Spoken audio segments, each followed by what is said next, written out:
What's up, everybody? Welcome to the PickSix podcast, CBS Sports Daily NFL Podcast. I'm Will Brinson. I'm your host. It is Wednesday, August 11th. Brinson just reads what's on the prompter. And we are going to talk about playoff teams from 2020 that could fall out of the playoffs in 2021. In the feed, we went around the NFL and talked about all the news from the past week. Ryan Wilson and I did. We'll have more shows. Of course, training camp rolls on. We also have a mailbag from Monday, so check those out. And while we're here, we'd like to welcome another Fantasy Football Today podcast to the CBS Sports podcast family. Oh, yeah. Fantasy Football Today DFS. Get ready to dominate daily fantasy this year with optimized lineups, stacks, perceived roster rate. Can't say ownership anymore. I say roster rate, leverage plays, and more. Join Frank Stanfield, Mike McClure, and Sia Najad 2 times weekly in the FFT DFS feed. The first episode dropped, or maybe drops. Oh, it's Tuesday. So it already dropped. So it dropped on Tuesday. You can download and follow the Fantasy Football Today DFS podcast on Spotify, Apple, Stitcher, or wherever you listen to FFT. I thought I chatted you. I chatted Sully and Debo instead. Oh, what'd you say? I was like, you got to edit the podcast read. And Sully's like, what? Anywho. Oh, Ryan Wilson. What's up, buddy? How you doing? I'm hanging in there. I was a little confused by your old person moment. Yeah, I'm happy too. Welcome back to Earth. Yeah, it's been a long couple of days. No, I accidentally chatted. I meant to chat you and Debo about something, and I chatted Sully, and Sully's like, why are you telling me this? Yeah, I could see him being that way. He's young. He's in his 20s. He has no idea. He's like old. Okay, so let's get into the team, shall we? Let's do it. Okay, 2 teams each. I'll let you pick first. All right. We're going to pick 2 teams each that made the playoffs. Or do you have any honorable mention teams, by the way? We'll wrap up at the end because I don't want to step on any of your selections. But just a quick refresher of the teams that were in the playoffs last year. The Bills, the Colts, the Rams, the Seahawks, the Bucks, football team. We'll do it. Here are the seeds from the AFC. 1, Kansas City. 2, Buffalo. 3, Pittsburgh, which is hilarious in hindsight. 4, Tennessee. 5, Baltimore. 6, Cleveland. 7, Indianapolis. And over on the NFC side of things, 1, Green Bay. 2, New Orleans. 3, Seattle.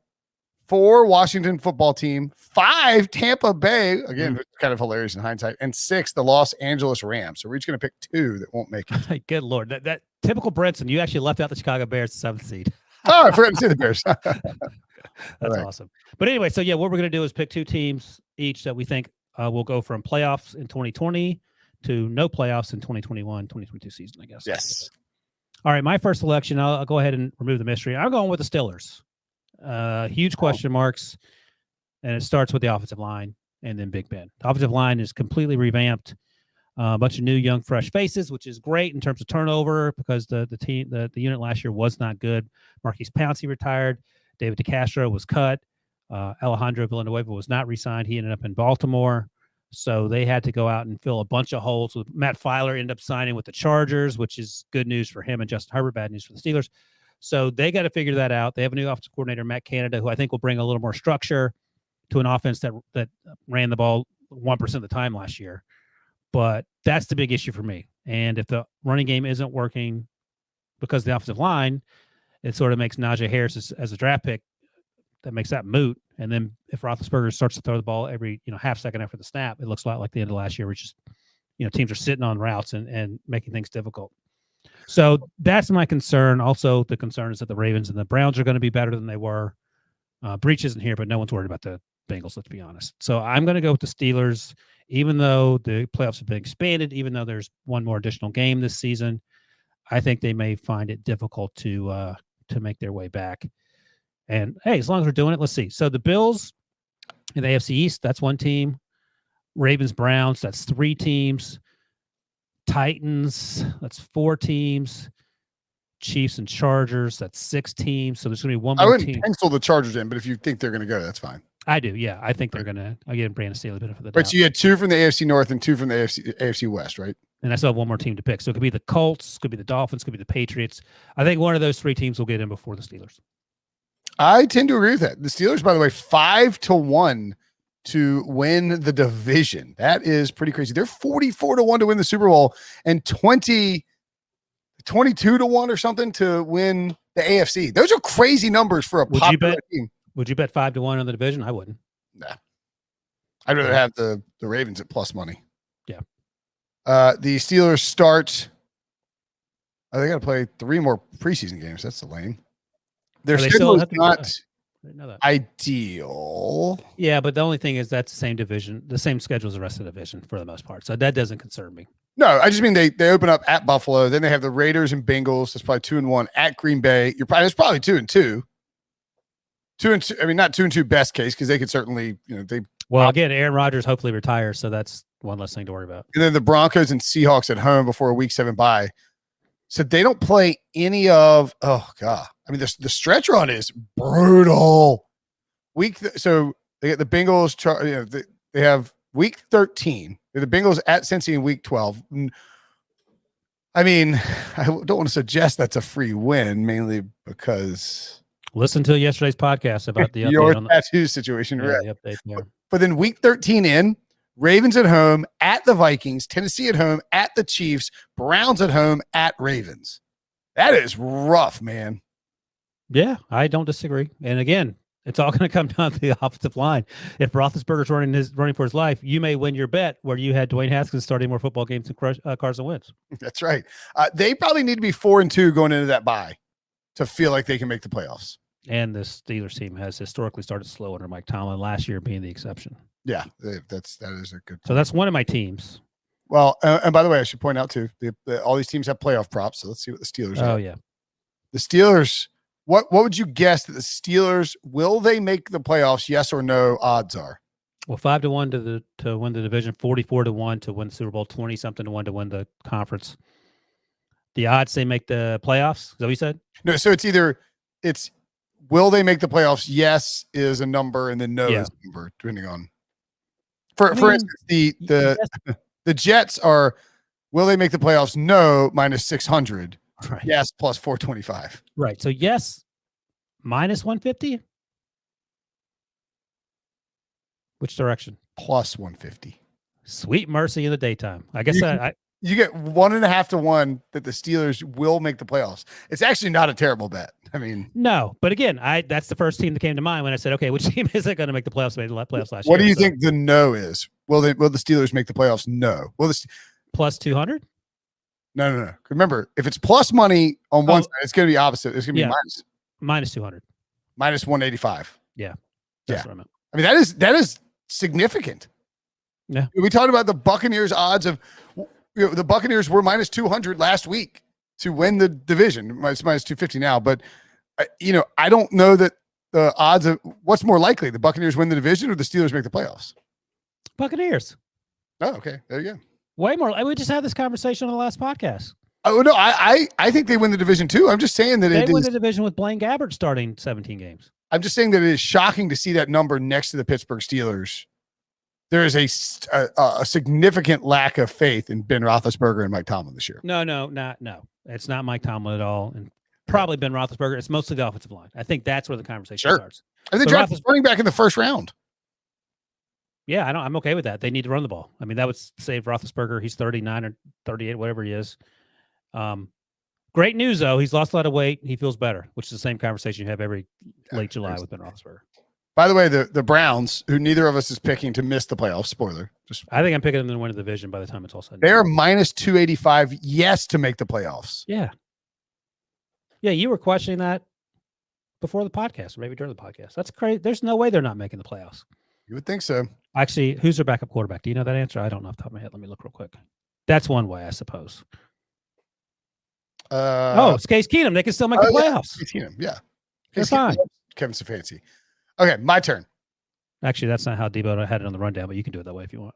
Oh, well, we'll just do one each. I'm going to stay in the AFC. Yeah, that's how that theme works. Mm-hmm. And I am going to, this is pretty just becoming my brand at this point. I am going to say that the Indianapolis Colts missed the playoffs. Pretty obvious logic here. Now, wait, would you have said that before the Carson Wentz injury news? Yeah, but now I'm way more confident about it. Leaning into it. Okay. Yeah, I mean, I didn't think Carson Wentz. I'm definitely worried as someone who's fading the Colts and fading Carson Wentz. And Who hates you more, Colts fans or Bears fans? Bears fans. Oh, okay. I don't really get a whole bunch of pushback from Colts fans. I don't think they're that thrilled about Carson Wentz. I think they're cautiously optimistic about Wentz. At any rate, it's Quentin Nelson and Carson Wentz are probably the two most important people of that offense. And they both suffer the same foot injury. We'll know in a week or so how many games they're going to miss, if any. But I would be surprised if they aren't out a couple of weeks in the regular season. And as Breach has pointed out, I don't think you mentioned this, but you'll like this theory. What happens if Quentin Nelson? They both have surgery, right? They both do the 2 weeks of rehab and rest, or they both do 2 weeks of rest. And Frank Reich said they'll know within a few days after those 2 weeks when they start doing rehab how the foot is responding, and it's different for each individual. What if Quentin Nelson responds well and is able to come back right away and Carson Wentz doesn't? Worst case scenario for Carson. We know what Carson will do at that point, right? He'll rush back. Well, that's good at least. At least he's not going to baby it. I don't know what maybe he turns into I don't know. Maybe he does both. But it's unfair on one level because Quentin Nelson, you feel like could chew his foot off and still play. Yeah. And no other human could go through what Quentin Nelson conceivably could go through just because of who he is. Yeah, it's a bad run for Carson Wentz. That's the truth. I don't even know if he had enough practice in for people to be like, oh, he looks great, or if it was just pretty early on in the process. But yeah, it stinks for him. It stinks for Debo and Breach, who are driving the Carson Wentz bandwagon. Hopefully they had parachutes on as the bandwagon went over the cliff, and hopefully they got out safely. But bad start to that fan. Yeah, the argument for the Colts making the playoffs is they are a well-coached team, which I think they are on both sides of the ball. Terrible division. Terrible division is the main argument for it. And as I pointed out in the last podcast, they have their quarterback on defense signed to a $100 million deal. That's right. They did sign. They have a good defense. I mean, DeForest Buckner, Darius Leonard, some players coming on in the secondary. There's a lot to like here. But Eric Fisher is probably not going to be ready to play week 1. Yeah, he had the Achilles, I believe, at the end of last season. Is that right? Yeah. Quentin Nelson's not going to be there week 1, more than likely. And what? So what was the strength? A real strength. The offensive line is suddenly now a huge liability. Correct. So it's sort of similar to the Steelers in that aspect. And yeah, I mean, I don't want to harp on reasons why the Colts won't make it, but if they have Carson Wentz from last year, or Jacob Eason is not a top 15 quarterback, I don't think this team is making the playoffs. So you have 3 choices. I think I know what your choice is going to be. So I'll be interested in your second choice. Roll with Jacob Eason, last year's 4th round pick, who didn't play at all last year. I don't think he did. Trade for Nick Foles, which has been bandied about. Or you trade for Nick Foles, it rips Carson Wentz. Carson Wentz, really, this guy again? Or you bring back Phillip Rivers until Carson Wentz is ready, and you tell Carson, listen, Rivers won't come back till his high school season's done. Oh, that's why he said he's not coming back till after November or whatever. All right. Basically Thanksgiving. Yeah. Yeah. So you trade for Foles, trade for Minshew, and I don't, I've asked Prisco about this. He doesn't think that Urban would trade for him inside the division. In the division. Although, as Breach noted, that could be the only situation where you get a 3rd round pick for Gardner Minshew, which is crazy talk when Breach brought it up last year. Yeah. I think you rolled Jacob Eason. Easy for me to say because I have nothing invested in this. What are you giggling about? I was looking to see what Pete had said about something related to I see. And that thread with Prisco has gone off the rails in a way that I cannot discuss with that live recording button without losing your job. Correct. Or getting 2 other people in that thread fired. Right. Anywho, Colts, I think, are an obvious choice. If you polled 100 people, give me an AFC team. Let's say this Family Feud, right? Yeah. Survey 100 people. What do they say? I think Colts would be the number 1 answer. Over the Steelers? I think Steelers would be 2. I mean, just because of the Carson Wentz thing. I think the Colts. I said the Colts, Dolphins, Patriots.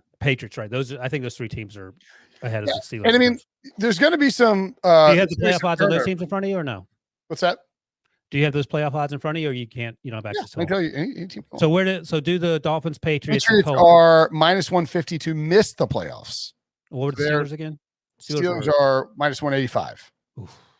Okay, so Steelers are. The Dolphins are minus 150 to miss the playoffs. The Colts are minus 200 to miss the playoffs. Okay, so I just missed on the Colts, but the Steelers are 3rd. The Colts. Yes, I'm trying to think who are they putting in from the AFC that we're missing. The Titans are minus 175 to make the playoffs. Okay, yeah, of course they're going to win the division. There might be some. The Chargers are minus 150 to miss the playoffs. What are they missing here? Somebody's missing. Trying to find the team that from the AFC that's the Broncos are minus 160 to miss the playoffs. Wait, the Broncos are ahead of the Steelers? Yeah. Broncos are ahead of the Steelers. What? Yeah. Wait a second.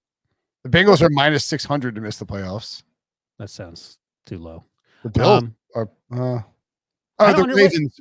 So we have the Ravens. I'm just going to list the teams. Let's see if we get to 6 or 7 because it might just be 6. We have the Ravens, the Bills, the Browns, the Chiefs. I don't think they're going to get to 6. Chargers? No, Chargers are dogs. This is wild. They don't have. But they don't have to get to 6. They just try to make people pay money. 5. They got 5 teams favored to make the playoffs. Right. Yeah, that's fine though. I mean, you don't have to have 6 or 7. You just want people to bet. There's some good value there though, because there's 2 spots, 2 playoff teams, 2 teams that are going to make the playoffs are plus money right now. I don't understand how Denver's ahead of Pittsburgh.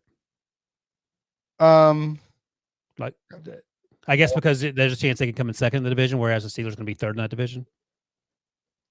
Yeah, maybe that's it. Yeah, maybe so. So yeah, that's where that's at. It's just sort of weird odds, you know. Yeah, no, I agree. All right, I'm perplexed. All right, take a break and we'll come next back. Team. Got to take a break first. Oh, you're right. Let's take a break. When we come back, Wilson's NFC team that will miss the playoffs. All right, so you've got one NFC pick. I've got one NFC pick. Why don't you fire away? Yeah, I actually asked before the break. I actually asked you before the break. You hate you more, Colts or Bears fans. I'm actually going to take the Bears, so you can't take them. You have to come up with something else. And it's not because of Justin Fields. Actually, I love Justin Fields, and I think he has a chance to be good. But in yesterday's podcast, we talked about Josh Allen's deal and how important fit is. I don't know if Chicago's a great fit for Justin Fields. Matt Nagy's on the hot seat. Ryan Pace on the hot seat. They've done an okay job early on, but they've also done a not so great job more recently in terms of some personnel decisions, mostly quarterback related, and then sort of fielding a team that was able to score points, which that was sort of Matt Nagy's thing, and it hasn't really worked out. So Andy Dalton, I would presume, unless something's changed, will be the starter. And look, that could change after week 1. That could change at halftime of week 1, sort of like Tom Savage, Deshaun Watson back in the day. Right. During Deshaun's rookie season when Bill O'Brien's like 30 minutes into the season, like, you know what? Tom Savage isn't the answer. Maybe I will use that first round pick. Right. Nick Saban's defense. But I think they backdoored their way into the playoffs last year. Trubisky played like he has for most of his career, maybe a little better, fair enough, but he's now back up in Buffalo. So they have a new quarterback situation. Is the defense going to be as good? I don't know. Maybe they'll be okay. They drafted Tevin Jenkins in the first round, which is important, or second round, to protect the quarterback. But again, the quarterback's going to be Andy Dalton to start. Allen Robinson's back for one more year, and that's probably it. They have Darnell Mooney. He's coming back after a good start to his career. But do they have a lot of weapons? Still Jimmy Graham. And then what? They have Cole Kmet, last year's second-round pick. And I have questions sort of then Dalton. Also have questions because, as you just read before the break, the Broncos are more likely to make the playoffs according to Caesars than the Steelers are. And part of that, in my opinion, is because the Ravens and the Browns are ahead of Pittsburgh in the AFC North. In the NFC North, the Packers and the Vikings, I would presume, are ahead of Chicago to make the playoffs, which makes things even longer odds for them. I haven't looked at the Caesars odds, but I would imagine it's not in Chicago's favor. So Chicago is minus 250 to miss. So they're worse than the Steelers. That's way worse. Minus 250 is big for the Bears. So the 2-1 to make the playoffs. Right, exactly. So I just don't feel good about them. And I don't know the math that has to happen for them to sneak in. And there were many points during last season that Bears fans were like, okay, I don't know if this team is that good. And again, they found their way into the postseason, and they did exactly what they thought they were going to. They lost to in pretty convincing fashion. That was the Nickelodeon game, right? That's right. When Mitchell Trubisky won MVP. So they started 3-0. MVP, Nick Valuable. That's right. Nickelodeon, I think that's what it was. They started 3-0, were 5-1, and then right before their bye week, they were 5-5. Then they were 5-7, lost 2 more games after the bye, and then they won 3 of 4 to backdoor the way into the playoffs. So I look, let's be real. This team is not good. Ryan Pace and Matt Nagy probably won't be around next year. And this is all about building around Justin Fields, because I can't imagine Andy Dalton's going to be there after this year either. By the way, I forgot about this, but it's just great. The folks over at Pro Football Reference updated Mitchell Trubisky's player page to include he is the 2021 MVP. Nice. Not wrong. I mean, that's just, and it's also his nickname is Mr. Biscuit. Man, he went 6-3 last year. If you're going by QB wins. Yeah, he did. Nice. And yeah, his stats aren't that bad, honestly. 67 completion percentage, 16 touchdowns, 8 interceptions. Dang. All right. That looks good on paper. Okay. Do you at all disagree with the Bears? No, I think it's a great pick. And, they get the Lions. So that's, they get the Lions twice. I mean, that's that's a concern if you're betting on the Bears to miss the playoffs. They have been to the playoffs 2 out of Matt Nagy's 3 years, which is concerning. And they managed to find their way in there. They had no business making it last year. It was just the ultimate luck box. There are some opportunities for wins early. They are at the Rams in week 1. That's probably a loss. Man, the Rams logo looks like. Probably. How are they beating the Rams in week 1? I mean, they're going to be 7 to 10 point dogs. They're probably going to lose. Yeah. Bengals at home in week 2 should be a win. 40 points. Yeah. They're going to crush the Bengals. It'd be hilarious. Andy Dalton playing the Bengals. Light at them the up. Browns in week 3 and Lions at home in week 4, at Raiders in week 5. So where are they after those 5 weeks? They got 1 win. Okay. You think so? The Lions. 2. Bengals and Lions. Oh, Bengals Lions. Sorry. They got 2 wins. So they're 2 and 3. And then it gets a little dicey. Packers at home, at Buccaneers, 49ers at home, at Steelers, bye, Ravens at home out of the bye, then at Lions, Cardinals, at Packers, Vikings, at Seahawks, Giants at home, at Vikings. That is rough after week 5. And it's probably going to be at that point when they're 2 and 3 at week 5. I don't know when you start Justin Fields, but it's coming. Week 2. It might be after the week. I can see them holding on till the week. We'll see. I mean, you can't start him. You can't be 2 and 3 and say, all right, well, let's start the rookie against the Packers, Bucks, 49ers, and Steelers. That's a terrible idea. I guess they're terrible. We do this every offseason. We try to figure out when the rookie's going to start, and it always usually happens before we expect. That is absolutely true. So yes, very tread lightly with the Bears if you think they're going to be good. Also, the Vikings should be much improved in that division, I believe. The return of Aaron Rodgers. I don't want to bring this up because people get angry at you, but are you at all concerned that I'm out? I'm out on my cold take. I would like to formally renounce the previous ice cold take that I gave on the Vikings and Packers, and I am doing it.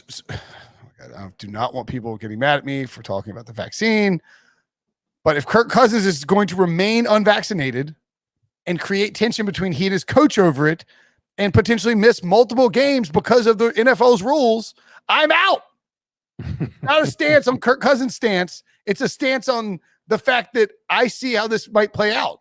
He might be unavailable is what you're saying. Right. I mean, they need Cousins to be there.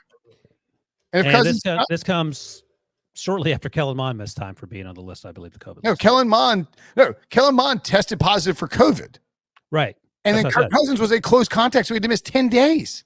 No, I understand that, but the backup also might not be in the picture, is my point. Yeah, my point is just that if Kirk Cousins has a close contact, he has to miss multiple games, and that should be a concern for anybody who's thinking about betting on the Vikings. Okay, you actually asked the question for me, so I saved myself the displeasure of having to get yelled at. I'm out on that, but I do think the Vikings will be good this year. They're not the team that I'm picking to miss the playoffs. Instead, I'm going to go to the NFC South, where I will dangerously bet against Sean Payton and select the number 2 seed from last year, the New Orleans Saints, with their quarterback situation. Jameis Winston, Taysom Hill. Prisco seems to think it's going to be Winston after he spent time down there, but I don't know how you trot Jameis Winston out with Adam Troutman. And I don't know why. Who cares? I just think you bring out Taysom Hill and let him run the ball a bunch. The Saints are, by the way, minus 155 to miss the playoffs. So Vegas has actually turned on the Saints and expects them to miss. We think Michael Thomas will miss time in the regular season, right? Yeah, I think so, because he waited so late to get the surgery, Yeah. whether it's his fault or someone else's fault. Now, their offensive line is fantastic. Fantastic. Like, it's maybe the best in football. Alvin Kamara is a delight to watch. I think Latavius Murray is sort of underrated at this point. He's carved out a really nice career. And did you hear Jameis describing the running back duo? No. It was hilarious. He corrected himself. He said they're the two best condom backs, and he meant to say tandem backs. He corrected himself. And he said tandem. But it was hilarious. He was talking about Latavius Murray, and of course, I missed that. I gotta find this one. Yeah, I'll find it for you while you talk. But that was funny. Jameis was great. The best backfield condoms. Yeah, the best. Well done, Jameis. That is fantastic. Hold on. We have to have this on the show. Let's see if we get this. Let's see if we can find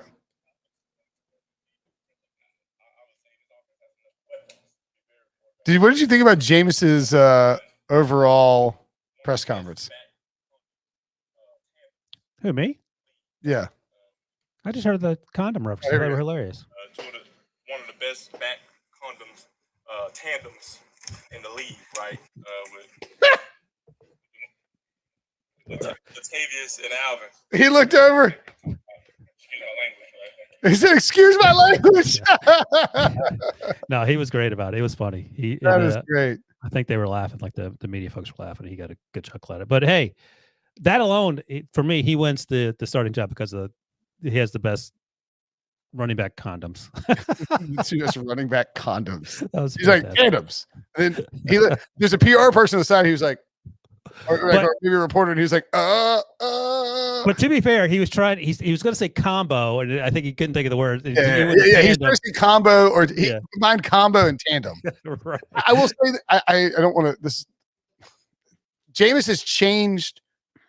It reminds me a little of Alex Smith and how Jim Harbaugh sort of coached him up to be a little more engaged, a little different in how he spoke with the media and how he just generally went about his day. Like Jameis has a different vibe about him. There's a lot less pressure on Jameis. He is not the number one overall pick on a crappy organization trying to fix things by himself. He also sounds different. He sounds like somebody who's been working on the way that he speaks to the media. So good for him. I love that. I got a good laugh out of that. Sounds like he did too. But again, that doesn't necessarily change your perspective on them missing the playoffs. Yeah. And there are reasons to think this is a bad pick for the record. I mean, if Jameis is good and Michael Thomas comes back early enough, this team is probably going to be really good. They have a good defense. They brought back Marcus Williams, Marshawn Lattimore, Malcolm Jenkins in play there, a little bit older, but decent player. Demario Davis, underrated linebacker. They're expecting and hoping for Marcus Davenport to finally take a leap after giving up an extra first-round pick for him. They added Peyton Turner in the first round. Cameron Jordan is a stud. There's a lot to like here, and Dennis Allen and Pete Carmichael are good coaches. I just think the quarterback situation and how good Tampa is leads me to pick these Saints, although... So here's the thing quickly. The last 4 years, they've won double-digit games, never fewer than 11. The 3 years prior to that, 2014 through 2016, they went 7-9 each of those 3 years. Correct. So they went 7-9 for 3 straight years until they had that magical 2017 draft class that produced Ryan Ramczyk, Alvin Kamara, Marshawn Lattimore, Marcus Williams. Hendrickson was in that draft class, I believe. Hendrickson, maybe so, yeah. I mean, it's a loaded draft class. Yeah. If we were doing Family Feud style for the NFC, it'd be like 98, 95 would be the Bears. 95. Oh, right. Yeah. Like out of 100 people. Oh, you know what? I take that back. I think it would be 80. I think there'd be a lot of people who would pick Washington. No way. Only because expecting Dallas to win the division. I see. Yeah. Okay. I don't. Again, we're high on Washington. Washington's minus 165 to miss the playoffs. What about Dallas? The Cowboys are favored to make the playoffs. I just don't. I think that's Cowboys are minus 135 to make the playoffs. That's Dallas Cowboy fans' money. I think that's sure, what that is. For sure. That is playing into the public money perception. Right. I think Washington at plus 135 to make the playoffs is a very good bet. I like it a lot. In fact, again, I was going to say they are plus 230 to win the division. Just take them to make the playoffs. Here's the thing. I mean, I think I know the answer. Would you rather have Dak or would you rather have Ryan Fitzpatrick? Dak. Of course. Would you rather have Washington defense or Dallas defense? Come on. Would you rather have Ron Rivera or Mike McCarthy? I mean, they're probably the same person. And I think the differences between the last two are much wider than the differences between the quarterbacks. Maybe Ron Rivera could be the defensive Mike McCarthy. No, he was Riverboat. Like Mike McCarthy is the most conservative play caller outside of I like Jason Ron Rivera. Garrett. That's what I'm saying. I like him. That's my point. And I think that the players buy into Ron Rivera, and I think he's willing to take chances, whereas Mike McCarthy is as by the book as they come. Yeah. Just ask Aaron Rodgers. Okay. So any other thoughts on Let's do this quickly. So you mentioned the teams that didn't make the playoffs. Name I would guess this is gonna be a later podcast. a what? You're talking about teams who missed the playoffs who might make next year? No. I wanted to say out of the Steelers were a 3 seed last year, which you scoffed at. But let's say out of the top 4 teams in the AFC, not including the Steelers. So out of the Chiefs, Bills, or Titans, or the top 3 seeds in the NFC. Oh, the Saints are one of them. This is tough. All right. What's the question? Let me put it this way. Find the highest seed in either conference that you think won't make the playoffs. Well, the Saints were a 2 seed. Right. So you got to be higher than that, or you can go over to the other side. So Oh my God. I mean, you're not going to pick the Packers. You're not picking No, I'm not picking against Buffalo, Kansas City, or I think I'm going to have to go with the Seahawks. Yeah, or Tennessee. Seahawks was a third seed. The thing is, who's winning it who's winning it in the AFC? You just said the Colts aren't going to make it. Yeah, no, I think the Titans will. You're basically asking where's there going to be division changeover. The highest seed of the last year's seedings in the playoffs. Who isn't making the playoffs? Because we named our teams. The Saints were number 2, so that's pretty high. The Steelers were number 3. That's obviously pretty high. You said the Colts, which is a 7 seed. I said the Bears. We didn't wuss out on this. We picked I know. high seeds. I should have looked into that. But I think Seahawks maybe are the next team for me. Seattle could definitely miss the playoffs with San Francisco and Los Angeles in that division. The Seahawks, by the way, are minus 130 to make the playoffs. Even money to miss the playoffs. And you don't want to say the Chiefs or the Bills because that means someone has to get hurt. So if you say the Chiefs or the Bills, you're just asking to look stupid in 9 months. You're saying that a bus of half the team went off a bridge. Right. Like that's or a unfortunate, medical situation in the middle of a pandemic. Asteroid hit the hospital, something like that, or the team hotel or something. Team got COVID or something like that. But I mean, yeah. I would think that like I said, the Saints are out there. Yeah, I mean, I guess in my mind, I sort of think about Tampa Bay as being the second best team from the best team in football last year, but the other NFC team. Like you wouldn't want to bank on any of the 4 conference finalists missing the playoffs. All right, we'll do. Oh, we're going to do those Kansas City, Tampa Bay, Green Bay. Yeah, no, that's right. All right, that was sounded more exciting in my head, less exciting when I said it out loud. It's hard to pull up, but there'll be division changeover. There always is. But one of those division changeovers is going to be more than likely Tampa over New Orleans. Right. Yeah. 100%. And Cleveland over Pittsburgh or Baltimore over Pittsburgh. There's no circumstance where the Buccaneers don't win the division. I mean, there is, but right. And my point being is that division changeover is not happening in terms of a team in versus a team out of the playoffs, but rather playoff teams swapping spots more than right. All right, that's it. That's the show. Those are 4 teams that Ryan Wilson, I believe, will miss the playoffs next year. Tell us how we're wrong on Twitter at Ryan Wilson CBS or at Will Brinson or at PickSix Podcast. Wilson, as always, buddy, a pleasure. Thank you.